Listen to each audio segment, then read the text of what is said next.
And I just want to comment on one line in the gospel. Every once in a while, I think it's good for us. Jesus sometimes says things in the gospels that we just don't register. And I think it's important for us as priests sometimes just give you a little insight. What is Jesus talking about? So just one little thing like that tonight.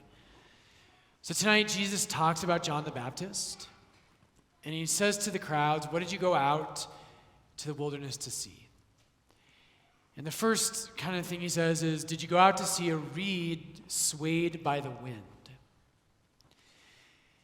And brothers and sisters, every week, right, and I know you've heard me say this, but I hope you read the gospel that's coming for the Sunday. And if you read it, you should look at that and say, what does that mean? What on earth is Jesus talking about? And so here's kind of just one really cool thing. The New Testament, in the time of Christ, there are 3 different Herods. Drives my mother absolutely nuts. And she comes after me and she's like, Brian, why are there 3 Herods? Like, why can't it be easier? I'm like, Mom, God just wanted to stick it to you, right? But there's Herod the Great. Herod the Great is the one who at the beginning of Matthew's gospel tries to kill Jesus as an infant. We know a lot about him from the ancient world. He's the greatest builder of the 1st century BC. And he was an absolute megalomaniac. He killed numerous of his children because he was threatened by them. But that's Herod the Great. Then he has 2 sons that survive. And when Herod dies, these 2 sons, the Romans, split his kingdom in half.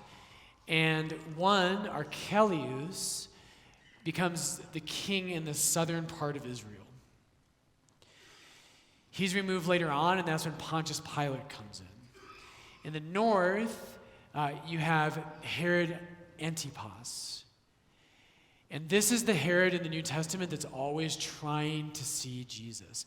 And tonight in this gospel, Jesus is asking a question about his identity as the king. Because John the Baptist is the one who points out Christ first as the Messiah. And so John's authenticity as a prophet is tied to Jesus' identity as a king. And Jesus says, what did you go out to see? A reed swayed by the wind? A reed swayed by the wind was Herod Antipas's symbol. He minted coins in the year 19 AD, and he put a reed on them that was bending in the wind.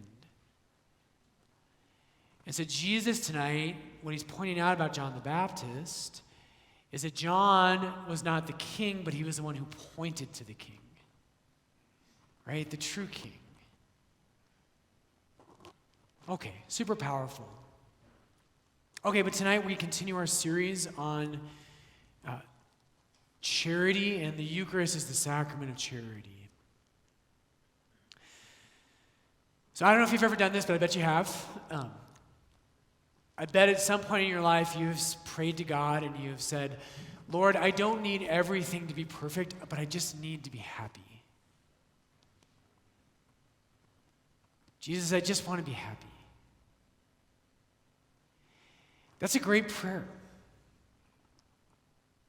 I've prayed that many times in my life. Lord, I don't need everything to be perfect.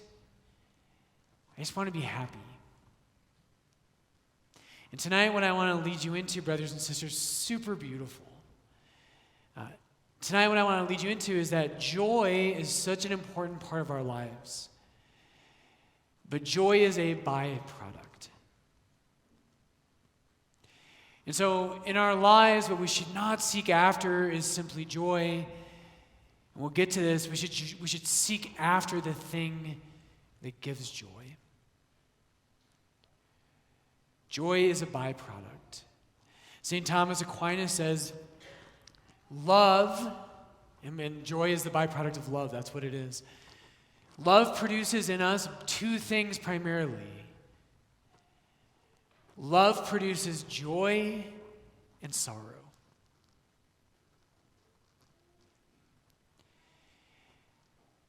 What joy is when you love something and you possess it, you're filled with joy.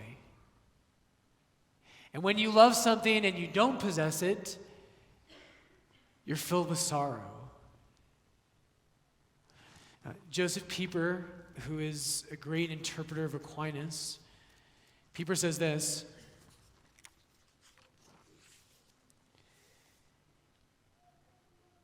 he says, even unhappy or unrequited love, right? If you had romantic love and you love someone and it's not returned, even unhappy or unrequited love has broken through the principle of isolation on which the whole philosophy of hell rests. And so has gained a solid basis for joy.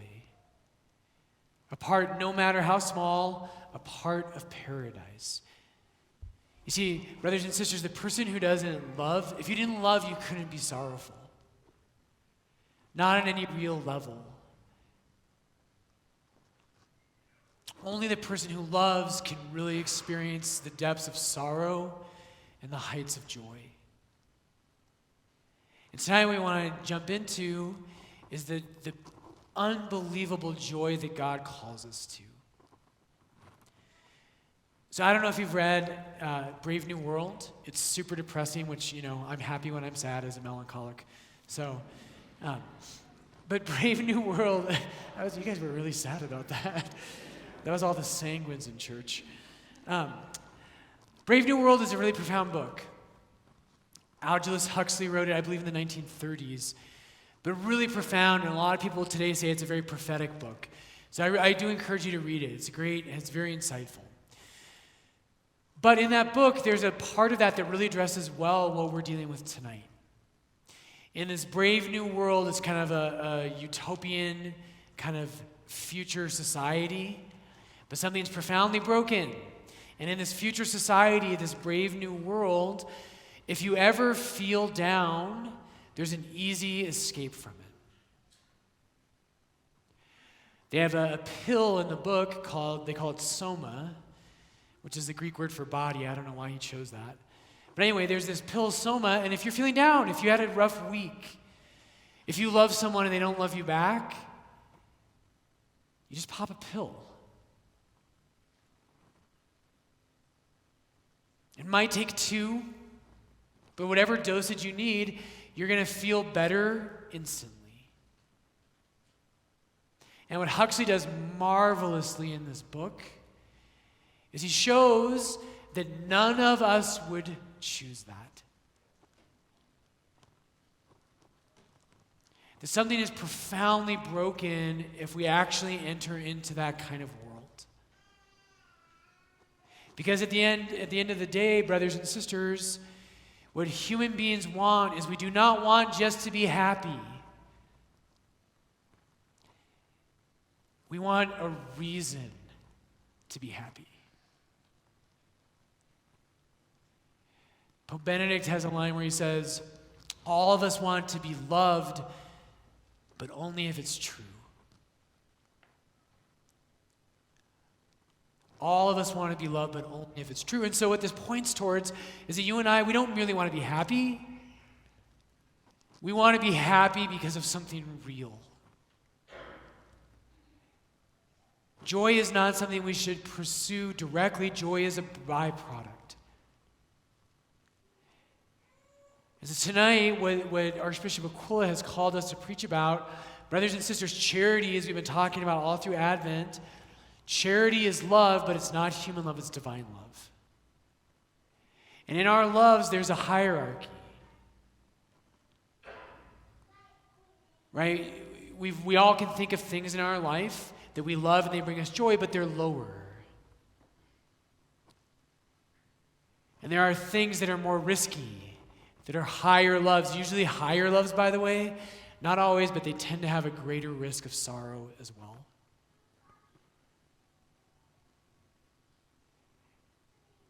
It would be so easy, right, in our life to be just like Brave New World. We can think of all of this.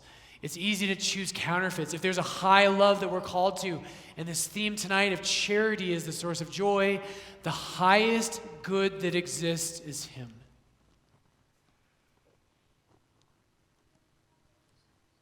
The Blessed Trinity is the source of all goodness, all beauty, all truth. It's hard for us to understand that sometimes, but anything good, brothers and sisters, that we love on this earth, God possesses those things in an infinitely greater degree than we can even imagine. Which means, right, if there's a hierarchy of goods, when you love something that is of a higher order, it produces a more profound joy. And so heaven, right, this is why we get heaven wrong. When we think about heaven, we're like, will heaven be great because the gelato is so good? I mean, yes, but no. In heaven, you will possess God himself. The highest good that exists. And so you and I, right, the thing that we're called to do more than anything in the heart of the Christian life, the heart of everything it means to be human, brothers and sisters, is not simply to seek out a psychological state where I feel good. The call of the Christian is simply to love.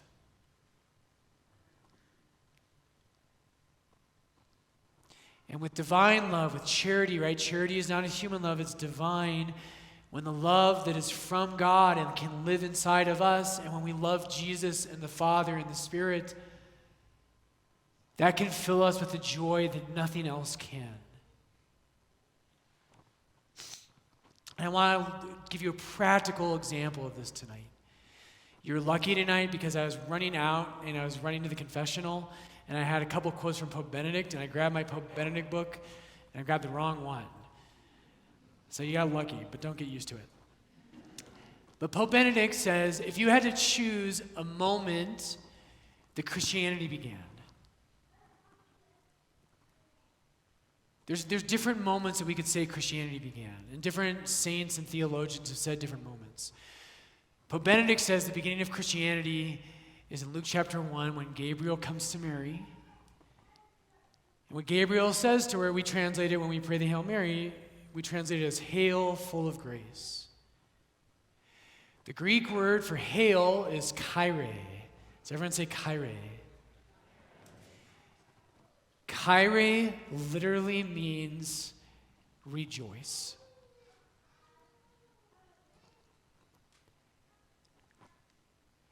And Pope Benedict says that moment, the first thing that Gabriel said to Mary is the moment Christianity started.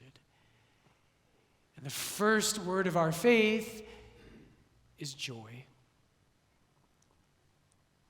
Hail, full of grace, rejoice, full of grace. Why? Why should Mary rejoice? The very next line, Gabriel says, rejoice, full of grace, the Lord is with you. Joy is a byproduct. Mary loved God. Even before Gabriel came, she loved God. And because in that moment of the Annunciation, Gabriel brings this news, the Lord is with you, that is the source of Mary's joy. And Mary, of course, right, her life is going to be filled with joy and sorrow because she loves. And so at the crucifixion, right, Balthasar, you've heard me say this, Balthasar says the greatest miracle of Mary's life is that she didn't die at the cross. Because she loved her son so much that to lose him is the moment she became Our Lady of Sorrows. Love leads to joy and to sorrow. But surely no one knew greater joy at the resurrection than Mary herself. Lastly tonight, this Advent as we contemplate, right, charity is the source of joy. My favorite meditation for Advent, I encourage you this week, pray with this, think about this. When Gabriel came to Mary, she was most likely 14 years old. 14. And as Christians, brothers and sisters, Mary teaches us how to be Christians. When Gabriel comes to Mary, she's 14. She says yes to God. Out of love and faith and hope, she says yes. And one of the things Mary should teach us is that when you say yes to God, it will cost you a lot. Mary lives as a 14-year-old girl. Mary is going to be pregnant at 14. In our culture, we all know this. If young girls are pregnant when they're 14, that would be an extremely difficult thing. Mary lives in a culture, guess what, that's much more strict than ours, where laws around sexual purity are much different from our culture. And Mary, right, she can't explain herself. Maybe you felt like that as a Christian. Maybe you have family and friends in your life who ridicule you for your faith. And maybe you feel like you can't explain. I guarantee you so did the Blessed Virgin. How does Mary tell her parents, Mom and Dad, I'm pregnant? It was from God. How does she tell her betrothed, St. Joseph, what really happened? Mary, I imagine, as she walked through the streets of Nazareth, Mary would have been held in shame and scorned as a 14-year-old. But this Advent, right, Mary, and that in her life, Mary was not sorrowful. At least in those 9 months. In those 9 months, Mary was not sorrowful. Mary in those 9 months was filled with perfect joy. Because she possessed Christ inside of her. Joy is a byproduct. When we love, and the thing that we love or the person we love, when we possess that person, it fills us with joy. Brothers and sisters, to be a Christian, if you're a real Christian, you're going to have problems. If you choose to love Jesus Christ, if you choose to love God, you will not belong in this world. You will not be able to explain your faith perfectly. You will feel ostracized and like you don't belong. But if you have Christ in you, it won't matter. You'll have perfect joy.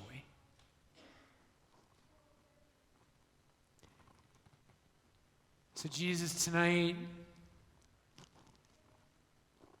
Lord, may we let go of our desire simply to be happy. Jesus, may we simply love. May we love you even if it brings sorrow and difficulty, when moments when we feel like we're not close to you. I know that will bring sorrow, Lord. But may we love anyways. May we love you above all things. And Jesus, may you be our joy.